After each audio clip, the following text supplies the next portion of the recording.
What's up, guys? Welcome back to the channel. I am Nick, here with Ryan and Ty. What's up? Uriah Heep. No, we're getting don't know no's over here. I've never heard of this band either, but the name intrigued me. I've seen this requested here and there. I'm like, Uriah Heep? Interesting. Uriah Heep are an English rock band formed in London in 1969. They have experienced numerous lineup changes throughout their 54-year career. Guitarist Mick Box is the only remaining original member. Kind of sounds like a name for, you know.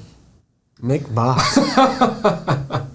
They were part of the early 1970s rock scene and have been referred to as pioneers of the hard rock, heavy metal, and progressive rock genres. They were performing under the name Spice, and then changed it to Uriah Heep.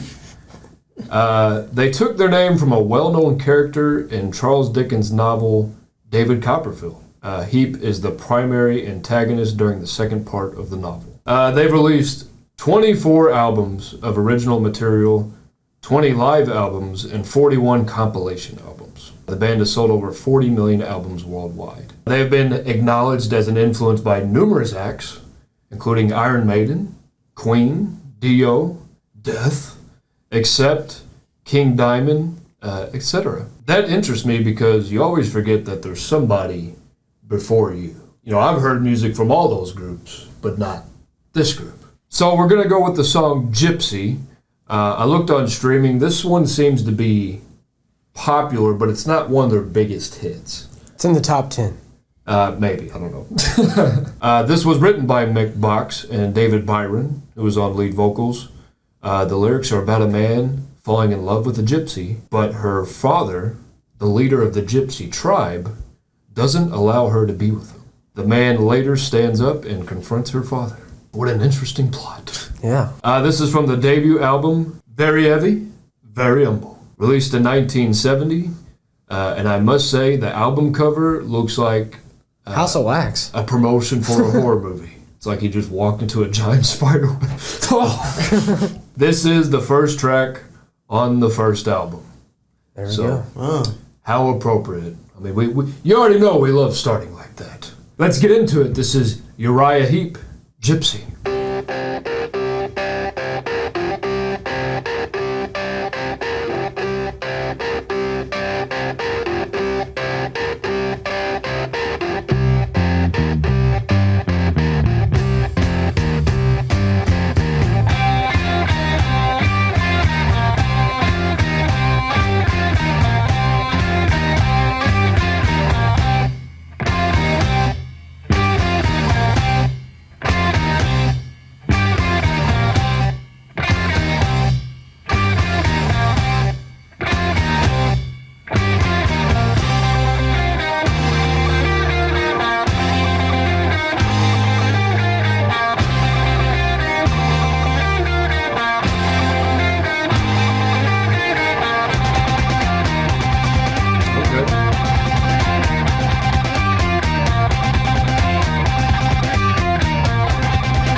Only 17, I fell in love with a gypsy queen. She told me, hold on.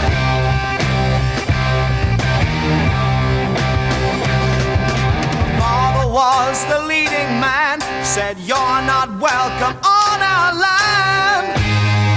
And then as a foe, he told me to go.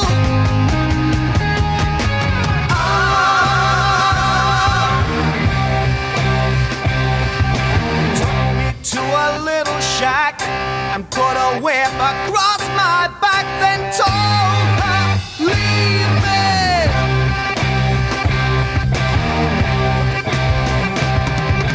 I was out for quite a time, came back with her on my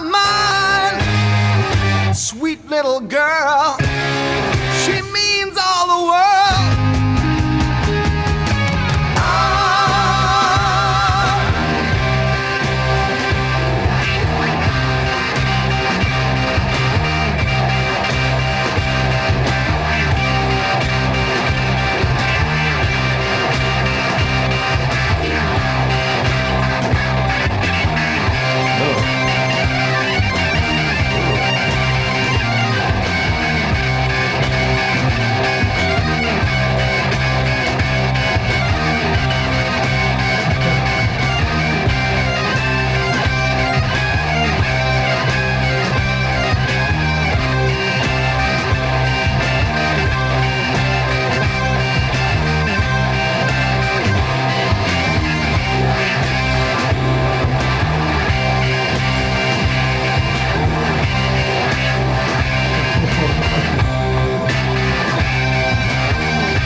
My right ear is hurting. Yeah, everything was in the right. It's still ringing. It's just ringing. And we've had some strange songs lately. I know. We have. I didn't know where to stop. I was wondering the same thing. Because after the first two verses, it just went cuckoo. Like Yeah, it just went in. Yeah. Are we hearing guitar and organ at the same time? I don't know what's going on. It sounds like an organ for sure, though, because of the way he's... No, there's organ. Yeah. But the... Like, that's guitar, it just too, sounds right? like guitar, yeah. It's like they're just, like, dragging the guitar across the organ. But it definitely reminds me of Black Sabbath. And I would say the vocals and the organ kind of remind me of Deep Purple. So it's kind of a mixture of those two with some prog thrown in a little bit, spiced in, if you will. This is definitely spice. Yeah, but it's also kind of a trip. I usually go to psychedelic. I wouldn't say psychedelic. It's just kind of acid rock type of thing. I don't know how you would say acid rock. Yeah. It's like I said before. Yeah, you look like this guy. I don't know. I mean, it's just like they just had the guitar. They went like this on the organ, and then like they just had a cup of acid was sitting on the side, and they were just like, Jesus. I don't know what to say. Just hands bone. His ultimate rock. Playing the organ, he turns around, his face is just melted. It's weird. It's like it's kind of cool, but it's just weird. Okay, we say this about a lot of songs, mostly from the '60s, but kind of early '70s as well. Like, was it the drugs? I think it's just kind of the drugs and people just trying to create something new. It's kind of a combination, and that's what I'm hearing from this. But I must say, Ty, the mix. Why is it only on the right side? This organ and guitar. It's just like, I mean, I wouldn't say it's ear rape, but it's like, can we get some separation here? Yeah. Maybe put the organ on one side and the guitar on the other. That might be all right. I don't really know what to say. It's just strange. I will say though, I thought the dude has a pretty good voice. Yeah, he sounds like somebody, but I just don't know who. I'm not good with names, so I've heard of it, like his voice before by somebody else. Yeah, your memory is just shot. No, you've had your share of acid.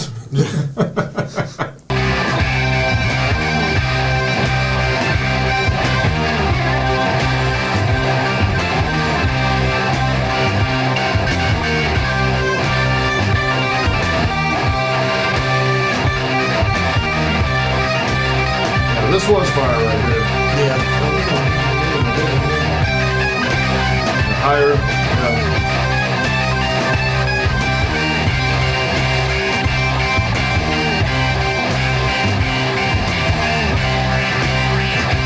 I like that one too. Kind of Hendrixy, yeah.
Oh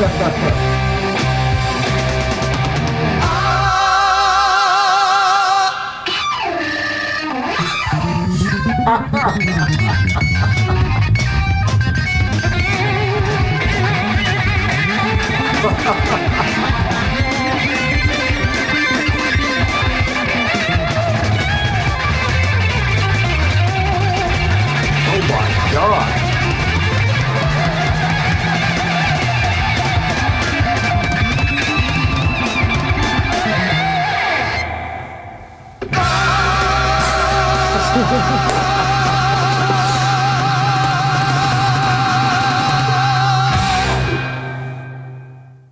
Interesting. Well, I'm glad that's over. Whoa. Acid rock everywhere. Wow. That was something. That was something. You know what? Looking back, I think that just was organ. I don't think we were hearing guitar. I think they Guitar just came in the second part. Yeah, I don't know how they made that organ sound so Distorted. and involved and distorted. Yeah, but I feel like if the mix was better for that organ solo, I probably would have appreciated it more because I can hear the talent. Like that was probably a fantastic organ solo. I just wish it was mixed better. Yeah, I actually do like the transitions, even though it is different. It is weird. Man, for the time, very creative. When it came back to the verse, I was like, okay, this part actually sounds better the second time around. And they didn't do that pause either. Like the instruments, they kept on going with that beat. And the ending was just unpredictable. So I thought that was cool. I feel like I love like what this song entails, but it's just the beat is just kind of strange. So I'm not sure I'll put it on the playlist. Maybe I'll have to give it a few more listens.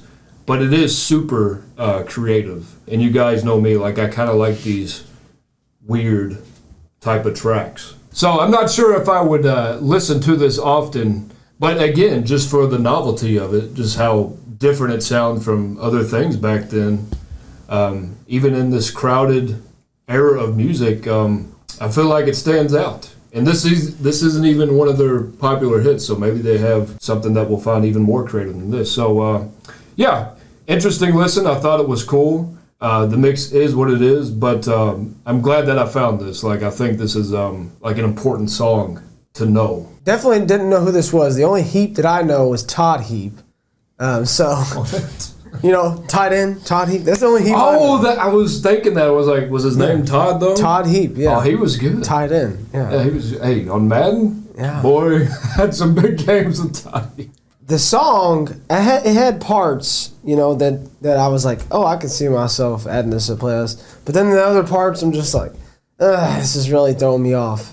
So it's not a complete song for me to add to the playlist, but I do like some of the parts in there. Is it too strange or too rich or just kind of both? I just think they overdo the dun dun dun. Yeah, dun, dun. That's overdone. Yeah, and the solo was a little bit too long for me, and it just, I don't know. I feel like it just needed to be a little bit shorter. And you're right, mixed a little bit better, and I think this would have been a playlist song. Yeah. It's Fringe playlist, but it didn't quite get there. Fringe. Again, it's one of those where it's like, if you say this is playlist on the first listen, like you probably heard a lot of songs similar to this. But I do like the guy's voice, and I do like the verses. Yeah, I like the guy's voice, and I do appreciate, like, because somebody has to do stuff like this to get other stuff going. So you got to appreciate for them even willing to do stuff first. And, you know, I mean, obviously this might have been big at that time, but, you know, somebody has to do something weird to figure other stuff out. Because for some reason, if you do that, like stuff like that, you wouldn't have find something else. So you just never know. But it's not playlist for me. I just can't. I'm not, like you said, the dun, dun. It was cool at first, but then it kept going and it kept going and kept going. So I was like, no. But I do like the organ playing though. Yeah, I think that was kind of cool. Again, I don't think it was too long. I just think the mix was just off. Yeah, and again, that's a product of their time. You know, it's probably something that they only had so much control over. You know, the mix can only be so good back then. But yeah, I do love the experimentation. Yeah, I just don't see myself like wanting to hear it again. So that's why I won't make playlists for me. But it's still not a bad song though. It's not terrible or anything. And I wanted to say the guy He kind of sounds like Ian from Deep Purple. Also, I thought kind of Bruce Dickinson. That's what I was kinda. thinking, yeah. Yeah. It gave me a little bit of a theatrical, Iron Maiden type of vibe. Yeah, but this was the first track on the first album. Like, what a way to Hello. represent yourself. Hello. Like, this will get people's attention one way or the other. So, yeah, that was cool. Thank you for the request, and let us know what else they have. So I'm interested to hear more. That's for sure. That's it, guys. Don't forget to drop a like, and as always, please tell us your views. Thank you for subscribing and clicking that bell. Peace out.